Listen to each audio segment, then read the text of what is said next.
ஐயா, ஆ? நமக்கு இந்த ஊரா? பக்கத்து ஊரு. பக்கத்து ஊர்னா என்ன துபாயா? ஆ? ஏய், அந்த துணி எடுத்து ஓரமா வைட்டு. பயப்படாதீங்க, நானும் உங்க ஆளுதான். வேணும்னா துணியை துவைச்சு காட்டட்டா? என்னடி சொல்றான்?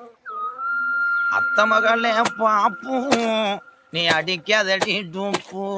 அடுத்த வாரம் சந்தையில வாங்கி தாரேன் சோப்பு. உனக்கு எனக்கு அவருக்கு உனக்கு நேசம், உன் வயிற்றுலாரும் மாசம்.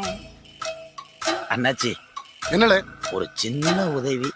என்னப்பா, காசு பணம் எதுவும் வேணுமா? அதை விட பெரிய உதவி. என்னன்னு சொல்லு. பக்கத்து ஊர்ல ஒரு சாவு, அதுக்கு ஐயா சடங்கு செய்ய வரணும். ஏன்டி செஞ்சுபட்டியா? ஆமாண்ணே. ஒரு மூட்டை துணி இருந்தாலும் குடு, அடிச்சு துவைச்சு குமிச்சு வச்சிடுறேன். கோடி ரூபா கொடுத்தாலும் அதுக்கு மட்டும் வரமாட்டல.